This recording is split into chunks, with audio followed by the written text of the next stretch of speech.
While no man can truly live forever, the same can't be said in the space of comic books, where one character can be published around the same age for countless issues.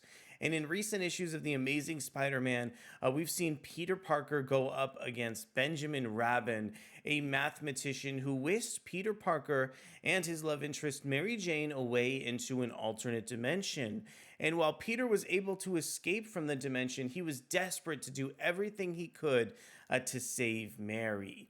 Peter even ended up stealing from the Fantastic Four and other characters in the Marvel Universe before working with one of his sworn enemies, Norman Osborn. My name is Arico Braddock, and today let's go ahead and dive into the pages of The Amazing Spider-Man issue 25 to see exactly how Peter and Mary's relationship dissolved. But before we get deeper into the video, I want to go ahead and encourage you to consider subscribing to the channel and hitting that like button if you enjoy our contents. And I want to kick things off by reading Marvel Comics solicitation text for The Amazing Spider-Man 25. The past and present collide in this oversized and monumental 25th issue. Your heart isn't ready for this one. I want to go ahead and share the creative team behind this first story and the main story in The Amazing Spider-Man. This one is written by Zeb Wells, featuring art from Kaare and John Romita Jr., inks from Kaare and Scott Hanna. We have colors from Marcio Menyz and letters from Joe Caramagna. I want to go ahead and show off the cover for the issue. This one is illustrated over from John Romita Jr., Scott Hanna, and Marcio Menyz. Here's a look over at the really kind of climactic cover for Amazing Spider-Man 25. Really like some of the use of negative space here in the color over from Marcio Menyz, as well as the way that this kind of cover is staged and framed as well from John Romita Jr. Want to extend a big thank you over to Adventures in Poor Taste for posting this preview of the issue so incredibly quickly. And let's go ahead and just jump into the issue right now by talking a little bit about Kaare Andrews' art. So I really think that Kaare Andrews' art in the issue is incredibly frenetic. It's really fascinating to look at and packs so much energy. I've been a fan of Kaare Andrews' art for a very long time, and one of my favorite parts about Andrews is how versatile he is as an artist. I think this issue does a fantastic job taking advantage of that by framing, essentially Peter and Mary's relationship, as well as Peter and Paul's relationship kind of throughout this issue, essentially. So there's some big moments of action over with Benjamin Rabin, as well as some really interpersonal moments of kind of melodrama between Peter and the rest of the cast. Now, a little bit later in the issue, we do receive some artwork over from John Romita Jr. One thing about John Romita Jr.'s artwork in the issue that I think is going to be a little bit disappointing for some fans of the story is the fact that this is kind of repurposed from a previous issue of The Amazing Spider-Man. And I do think that kind of the previous moments in the issue add some more context to this scene. And I do think it's a little bit interesting to see this a little bit later in the issue. But from a visual perspective, it's a little bit dismaying that essentially we get, so much of John Romita Jr.'s artwork from the previous issue.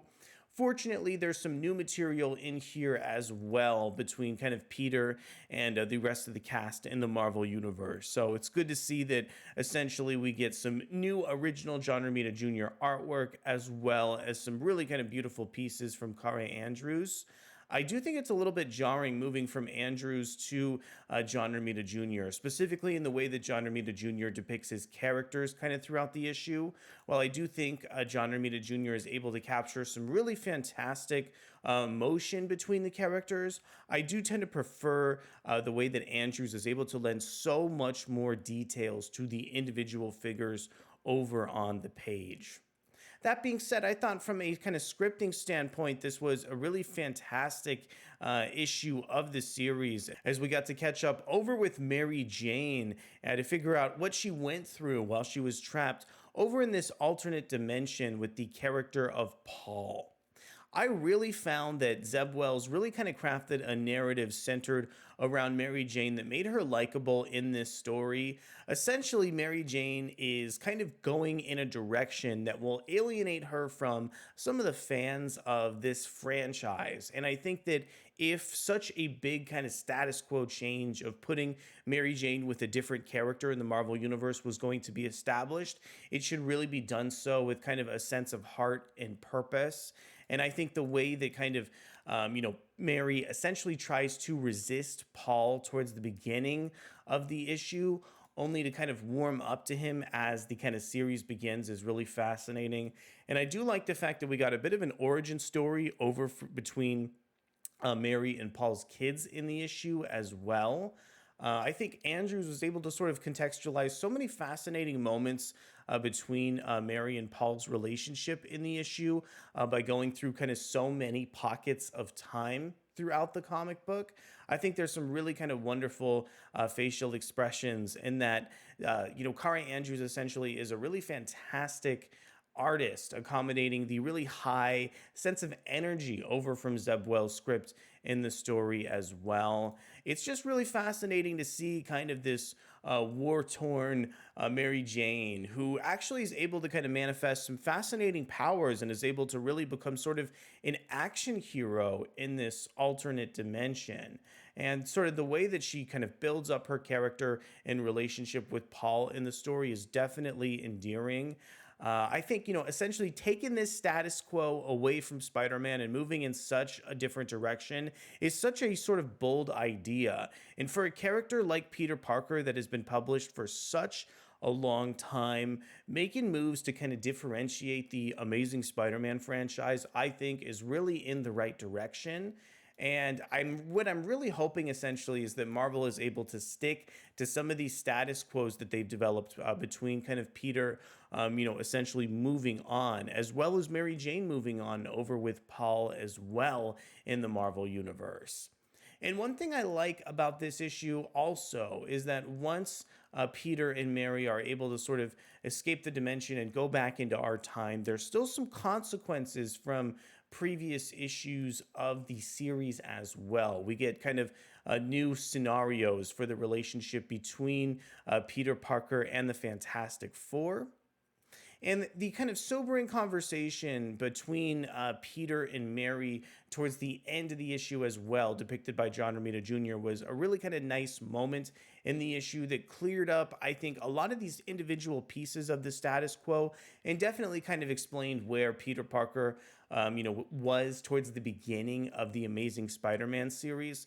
I love the fact that we have all these kind of visual elements foreshadowing this narrative. And I think it was really fascinating that in order to kind of unfold what happened between Peter and Mary, that Zeb Wells went back to this character of wayep and Benjamin Rabbin that was seated towards, his initial run on the Amazing Spider-Man during the Brand New Day era. So really think that there's some fascinating pieces of material in this Amazing Spider-Man book, and also think that, again, this kind of missing context that we get in the issue is really going to help inform some of those previous issues of the book and make for a cohesive reading experience. Lastly, I love the fact that this was kind of teased and foreshadowed in previous issues as well. And also, that isn't even the only story in this issue of The Amazing Spider-Man. There's also another story called Welcome to Omaha, Spider-Man. This one is written by Rainbow Rowell, featuring artwork from Alvaro Lopez, colors from Andrew Crossley, and letters from VC's Joe Caramagna. Now, due to the fact that this is sort of an anniversary issue of Spider-Man, I think it's fantastic that the publisher went ahead and kind of snuck a story over with Peter Parker and Felicia Hardy in the issue, The Black Cat, due to the fact that Peter Parker essentially has kind of moved on with Felicia Hardy in some previous issues of The Amazing Spider-Man. And it's great to get kind of a character story in the issue.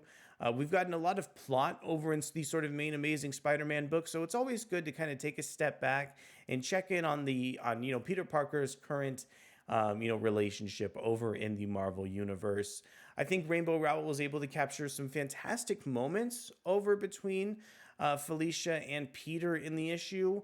One sort of quibble that I have with the comic book and with this particular story is the fact that Peter sort of breaks off from Felicia and goes in his own direction for a couple pages. So the fact that we get these characters kind of split up when the kind of sole reason was to flesh out their character relationship, I have to admit, is a little bit frustrating.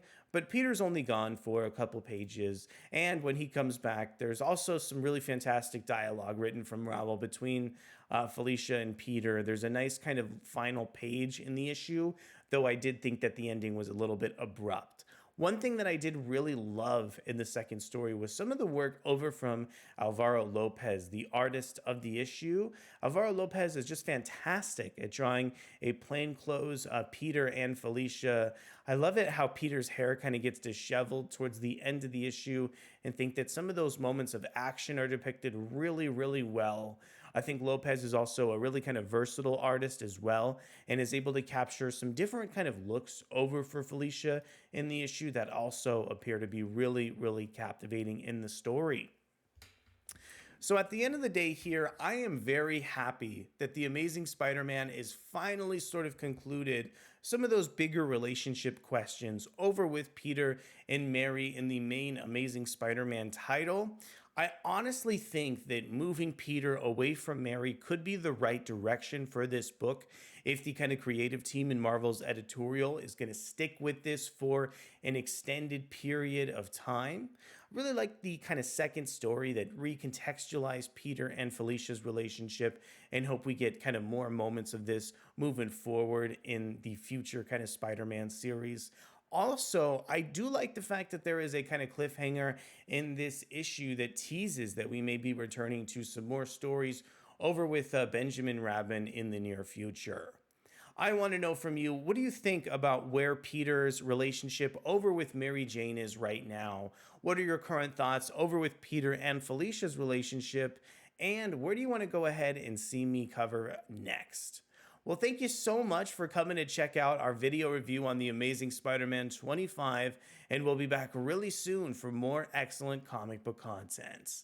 Thanks so much, and I'll see you soon. Bye.